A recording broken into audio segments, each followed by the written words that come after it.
तो आपको बता दें कि कांग्रेस की तरफ से ट्रेड डील को लेकर प्रेस को संबोधित किया जा रहा है। क्या कुछ कहा जा रहा है, आइए सुनते हैं। समझ रहा है, पूरा देश देख रहा है।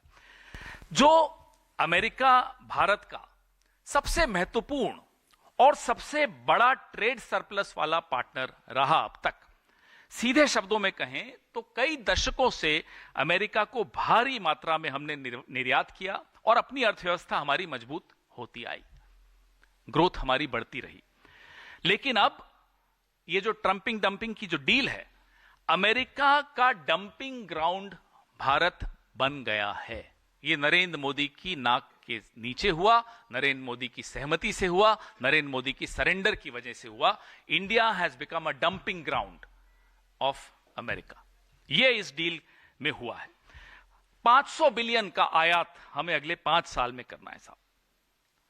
तो यानी कि 3 गुना तो आपको अपना आयात बढ़ाना पड़ेगा। आप ये सोचिए, रुपए की स्थिति आप जानते हैं, अर्थव्यवस्था की स्थिति आप जानते हैं। 40-42 बिलियन को आप बढ़ा के 100 बिलियन कैसे करेंगे? साल का 100 बिलियन आप अमेरिका से क्या सामान लेंगे, कैसे लेंगे? इसका जवाब पीयूष गोयल नहीं देंगे, उनके पास नहीं है। अब जो अमेरिकी कृषि उत्पाद होंगे, मैं तो देख रहा था पीयूष गोयल जी लिस्ट पढ़ रहे हैं कि क्या क्या नहीं आएगा। पूछो साहब क्या क्या आएगा? जो बता रहे हैं वो महत्वपूर्ण नहीं है, जो छिपा रहे हैं वो महत्वपूर्ण है। इस पूरी प्रेस वार्ता में जो नहीं बोला गया वो सुनना आवश्यक है। वो यहां से नहीं बोला जाएगा, वो वॉशिंगटन डीसी में अमेरिकन टाइम जोन के हिसाब से बोला जाएगा। एप्पल्स पे मैं सुन रहा था, नहीं, और बड़े रौब से बता रहे हैं साहब केले नहीं आएंगे, ये नहीं आएगा। अरे साहब जो आएगा वो तो बताइए। जो 40% सामान हमारा अमेरिका जाता था वो वैसे ही ड्यूटी फ्री था, उस पे वैसे ही टैरिफ नहीं लगते थे।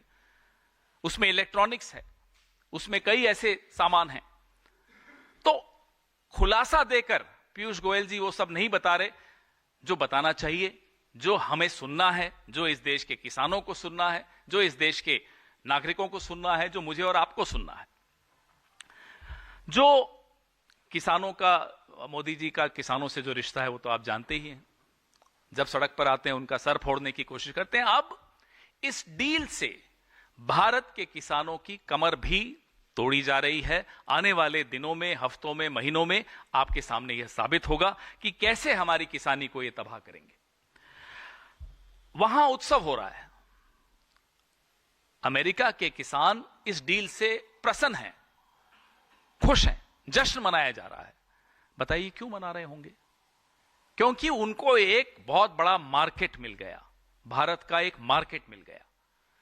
ये चीजें आपको पीयूष गोयल जी नहीं बताएंगे। फल, सब्जियां, अनाज, कुछ कुछ नाम लिए उन्होंने, लेकिन कई चीजें नाम नहीं लिए।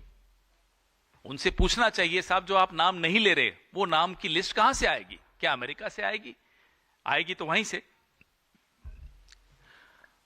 दोस्ती होती है, बराबरी की होती है। फिर दोस्त आपको रोज 2 थप्पड़ मारता है। आप बोलते हो साहब 2 थप्पड़ रोज मार रहे हो, कहता चलो 1 कम कर देता हूं। आहा, रियायत मिल गई। ये दोस्ती होती है क्या? ये रियायत होती है कि 2 थप्पड़ मारते थे, अब 1 मार रहे हैं साहब, रियायत मिल गई, खुश हो रहे हैं, जश्न मना रहे हैं। और हमारे कुछ साथी मीडिया के एंकर देखो बड़े मुस्कुरा रहे हैं, देखो जी रियायत मिल गई। अरे 3% टैरिफ को बढ़ा के 50 करके फिर घटा के 18 कर दिया, वो आप चार्ट देख रहे हैं पीछे। तो आप खुश हो रहे हैं कि देखो 50 से 18 कर दिया? जी नहीं, 3 से 50 और 50 से 18, वो 3 भी इंपॉर्टेंट है, जिसकी वजह से आपकी अर्थव्यवस्था इतनी मजबूत हुई। वो आंकड़ा आप गायब कर जाएंगे। ये होता है स्पिनिंग, ये होती है मैनेजमेंट हेडलाइन की। अब एक कागज मैं आपको दिखाना चाहता हूं कि ये जो धमकी है, ये मुझे बड़ा अटपटा लगा। हम सबको बहुत दुख हुआ कि साहब अमेरिका अब हम पर नजर रखेगा। ये नजर किस पे रखी जाती है साहब? नजर तो चोर पे रखी जाती है। सीधे सीधे भारत को चोर बता रहा है अमेरिका, और प्रधानमंत्री जी खुश हो रहे हैं। प्रधानमंत्री जी चाहते हैं कि हम जश्न मनाएं, हम चोर हो गए हैं, हमें चोर साबित कर दिया गया। ये देखिए कि हम रूस से तेल खरीदेंगे या नहीं खरीदेंगे, उस पर नजर रखी जाएगी, और अगर खरीद लिया तो फिर से हम पर टैरिफ डाल दिया जाएगा। यह क्या हमारा रिश्ता है अमेरिका से कि हम पर नजर रखेगा अमेरिका और हम रखने देंगे नजर? और इसके लिए कहा जा रहा है कि ढोल बजाइए, नगाड़े बजाइए, खुश हो जाइए, डील हो गई। हम इस आदमी को, आप लोग, हम तो नहीं, आप में से कुछ लोग इसको लीडर मानते थे, हम तो कहते थे लीडर तो नहीं है, चलो डीलर होगा, और ऐसी डील लाया। तो ना लीडर है ना डीलर है, ये है क्या? ये नरेंद्र मोदी क्या है? लीडर तो नहीं था कभी, न था, न हो सकता है, न है। अरे हमने सोचा अडानी अंबानी के लिए डील लाते हैं तो हो सकता है देश के हित के लिए भी कोई डील लाएंगे, अच्छी डील लाएंगे। ये खाक है डील, ये डील लाए हैं। ये आदमी सिर्फ और सिर्फ सरेंडर करना जानता है, देश के हितों का। आप अपना सरेंडर करिए, कोई दिक्कत नहीं, हमें करते रहिए। आपकी क्या सीक्रेट्स किसके पास है हमें कोई मतलब नहीं है। एप्स्टीन के पास है, चीन के पास है, हमें कोई फर्क नहीं पड़ता किसके। लेकिन आपकी सीक्रेट्स के चलते अगर देश के किसानों को नुकसान होता है, देश के आत्मसम्मान को नुकसान होता है, तो जी हां, हमें दिक्कत है और हम आवाज उठाएंगे। आप दबा दीजिए राहुल गांधी की आवाज लोकसभा में, हम बाहर उठाएंगे, उठाते रहेंगे आवाज। और जब एक बार कोई कॉम्प्रोमाइज हो जाता है ना, कॉम्प्रोमाइज शब्द बड़ा महत्वपूर्ण है जो राहुल जी ने इस्तेमाल किया पार्लियामेंट में। जब एक बार एक व्यक्ति कॉम्प्रोमाइज हो जाता है, फिर वो झुकता चला जाता है, बिछता चला जाता है, सब कुछ लुटाने को तैयार हो जाता है। वही आज नरेंद्र मोदी की हालत है, वही आज इस देश के प्रधानमंत्री की हालत है। क्या ऐसा प्रधानमंत्री देश के लिए हितकारी हो सकता है? एक मिनट के लिए भी हितकारी नहीं हो सकता, क्योंकि वो कॉम्प्रोमाइज है, वो झुक गया है, बिछ गया है, न्यौछावर हो गया है। ये डील से मालूम पड़ता है। ऑपरेशन सिंदूर के वक्त, सीज फायर के वक्त संशय था, शक था, लेकिन अब वो शक जो है बिल्कुल यकीन में बदल जाता है। यह है, हमें चोर साबित किया जा रहा है और हम खुश हो रहे हैं। पीयूष गोयल जी मुस्कुरा रहे थे, मुस्कुराहट उसकी जा ही नहीं रही थी। ये क्या हाल है इस देश का? कैसे बना दिया इस देश को? यहां तक कैसे आए हम?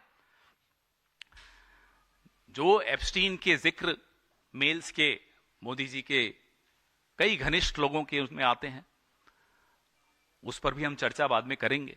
लेकिन जो शक की सुई है, अब वो शक की सुई नहीं रही। अब वो साबित हो चुका है, ये आदमी डरा हुआ है, ये आदमी दबा हुआ है, ये आदमी सरेंडर्ड है, ये आदमी कॉम्प्रोमाइज्ड है। ये डील, जिसको ये डील कह रहे हैं, ये डील आने वाले दिनों में आपको पता चलेगा किस किस क्षेत्र में, किस किस सेक्टर में हमको क्या क्या नुकसान देकर जा रही है। सेक्टर्स बहुत हैं, जैसा मैंने आपको कहा कि लिस्ट जो दिखाई गई, जो पढ़ी, जो सुनाई गई, वो अलग है। जो छिपाया गया वो ज्यादा महत्वपूर्ण है। हम उम्मीद करते हैं कि आप लगातार रोज किसानों के हित के सवाल, इस देश के जो लघु उद्योग हैं उनके हित के सवाल पूछ के जवाब अमेरिका से नहीं, जवाब पीयूष गोयल से। आज मैं सुन रहा था अपने साथियों में से कोई उनको रशियन ऑयल के विषय में पूछा, तो बोले साहब वो मैं नहीं बताऊंगा, वो फॉरेन मिनिस्टर बताएंगे। फॉरेन मिनिस्टर से अमेरिका में कल पूछा, बोले वो मेरे को नहीं मालूम, वो तो कॉमर्स मिनिस्टर बताएंगे। ये इस सरकार की हालत है। और बीच में डोवल जी कूद जाते हैं, यार मैंने जाके धमका दिया अमेरिका को, मैं नहीं झुकूंगा। और डोवल जी कूदते हैं श्रेय लेने के लिए। की तरफ से पवन खेड़ा प्रेस को संबोधित कर रहे थे। ट्रेड डील के बाद आपको बता दें कि सरकार की तरफ से प्रेस को संबोधित किया गया और अब कांग्रेस ने निशाना साधा है और सीधे सीधे कहा गया कि किस तरह से भारत को अमेरिका चोर बता रहा है और यहां कैसे कॉम्प्रोमाइज किया गया है। तो ट्रेड डील पर आपको बता दें, सरकार के बाद अब कांग्रेस की तरफ से ये प्रेस कॉन्फ्रेंस किया गया और प्रेस कॉन्फ्रेंस करके कांग्रेस ने कई मुद्दों को लेकर सरकार पर निशाना साधा है।